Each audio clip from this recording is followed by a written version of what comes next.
मी आहे श्रद्धा. स्वागत आहे तुमचं माझ्या मिनी ब्लॉगमध्ये.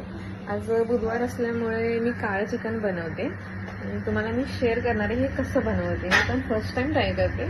चला बघूया. तुरु तुरु चालू नको, जाऊ नको लांब, गुलू गुलू गाला मंदी बोलू जरा थांब. मग मग येऊ नग होऊ रे बेफाम, लड लड बोलू नग दूर जरा थांब.